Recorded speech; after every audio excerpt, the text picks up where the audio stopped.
Hello and welcome to episode 2 of The Setup. I am just as surprised as you are. This is the show where I, Lianna Patch, read and summarize the e-commerce and retail news headlines so you don't have to. Staph infection mecca Claire's is opening shop-in-shops, in other words, stores, inside 8 flagship Macy's locations nationwide. This is great news if you've ever wanted to get your ears pierced by a surly teenager making $8 an hour, then walk directly outside and buy perfume from her mom, who is also making $8 an hour.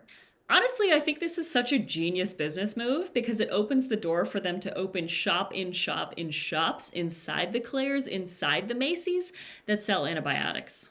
Patagonia is accusing the Gap of infringing on its signature fleece pullover design. I don't know, y'all. Do you think they did it? Let's look more closely.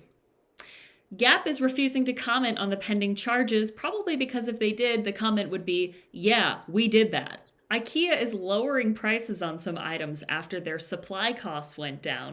Who knew cardboard could get even cheaper? The beloved Scandinavian chain is also opening new stores across the country. Unfortunately, shoppers in those locations will have to assemble the stores themselves.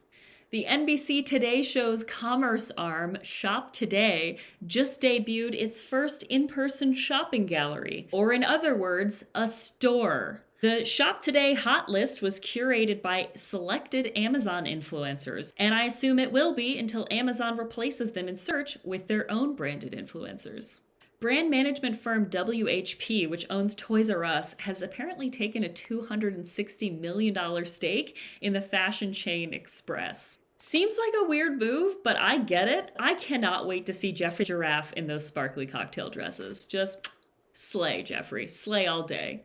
Victoria's Secret is leaning on discounts to get through the holiday season this year. CEO Martin Waters said consumer caution will make it a tough December across retail, ignoring the fact that the lingerie brand has given the middle finger to all sizes bigger than a middle schooler since the Middle Ages. Can you keep a secret? We're broke. Okay, this isn't retail news, but I just really wanted to tell y'all about it. In a project called Yeezy Come, Yeezy Go, a studio in London is offering free laser removal of Kanye tattoos. The waitlist includes disappointed former fans, brands who used to partner with Kanye, and for a reason that kind of makes sense, Pete Davidson. Yeezy, breezy, beautiful laser erasure. In other Kanye news, because why not? A freelance creative director is suing Kanye, claiming that the Yeezy brand owes her $95,000 in unpaid fees. Caitlin Mooney says she had to take out loans and max out her credit cards after her invoices went unpaid. Caitlin, you can't blame Kanye. He doesn't know how to read, so he assumed that the free in freelance meant free work. In the last few weeks, ChatGPT, a large language model, has taken the writing world by storm.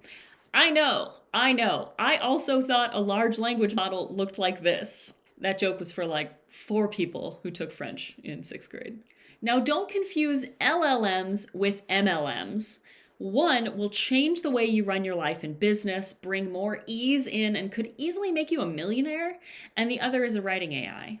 Marketers, of course, have embraced their new challenge, getting the AI to advertise for them. Here's CoinTracker, a crypto tax tracking service, getting ChatGPT to recommend using it. Great, now even the AI is a crypto bro. In just a few weeks, it'll be prompting us to buy the dip. ChatGPT is pretty incredible, and I say that as a copywriter. This thing can draft emails, product descriptions, customer service replies, rap lyrics, haikus. It can make you look so much smarter than you actually are. And yet, inexplicably, Jordan Peterson is still writing all his own tweets. I'm not a man. I'm a bowler hat. I'm a narwhal. I'm a fistful of diarrhea in a tuxedo. I'm everything, like the climate, which means I'm nothing, like the climate. Guys, don't show this video to him because he'll probably cry. French startup this one, has just raised $3.7 million in funding to create a new network of pickup and drop-off points for easier package delivery. Apparently, it's very hard to get your packages delivered in France.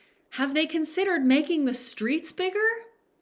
I can just imagine how those neighborly conversations were going up until now. Will you bring in my packages for me? No. Well, what if I pay you? Oui. Here's a segment I'm calling, Is This Anything? You ever notice how all DTC and consumer package branding has started to look the same? Anyone? Is this anything? It's anything but a fresh take, but I'm doing it anyway, and you're still watching, so thanks. I just want to point out that every DTC snack brand looks like a unicorn had a seizure in a watercolor studio. Just like psychedelic explosion, hands throwing snacks everywhere, whoa man! Meanwhile, actual psychedelic companies selling drugs online look like this. And on the consumer package side of things, everything we buy now is just sort of like pastel and rounded. Like, you could put any of this stuff up your butt with minimal lube. I'm just saying, we've been so good. Can we have some sharp edges back, please? That's all the news I felt like writing jokes about. Tune in next time, or maybe never, for another episode of The Setup.